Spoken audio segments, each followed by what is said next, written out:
மதிக்கிட்ட மாட்டிக்கிட்ட மாமனார். மதி ஜாகிங் போயிட்டு வந்தது பிடிக்கலன்னு ஏற்கனவே பெரிய விஷயமா பேசிகிட்டு இருந்தார் ராகவன். ஏதோ வீட்டை விட்டு போகிறேன் அப்படின்னு சொல்ல, வீட்டை விட்டு போகிறதுக்கு என்ன காரணம் அப்படின்னு யாராவது கேட்டால் என்ன பதில் சொல்லுவீங்க? புதுசாக வந்த மருமக ஜாகிங் போனது பிடிக்கல, அதனால வீட்டை விட்டு வந்துட்டோன்னு சொல்லுவீங்களா அப்படின்னு கேட்குறாங்க மதி. ராகவன் அப்படி ஷாக் ஆகுறாரு. சுரேஷ் ஏதோ ஆணி அடித்த மாதிரியே உட்காந்துருக்காரு. இதெல்லாம் ஒரு காரணம்னு சொன்னால் எல்லாரும் சிரிப்பாங்க. நான் தான் தப்பே பண்ணலை, எல்லாரும் பண்ணுற விஷயத்த தான் நானும் பண்ணுறேன், இது ஒரு குத்தமா?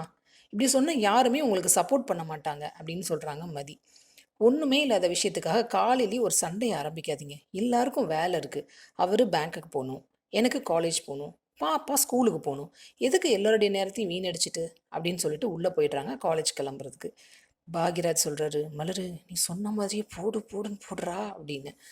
ராகம் நடு பேரஞ்ச மாதிரி இருக்காரு. சுரேஷ் கிட்ட எதுவும் ஏற்றி விடுவார்? என்னதான் ஏற்றி விட்டாலும் மதி பயப்படுற மாதிரியா இல்லையே. வெயிட் பண்ணி பார்ப்போம் அடுத்து என்ன நடக்குதுன்னு. சீரியல் அப்டேட்ஸ்க்கு எங்கள் சேனலை சப்ஸ்கிரைப் பண்ணுங்கள். மீண்டும் அடுத்த அப்டேட்டில் சந்திப்போம்.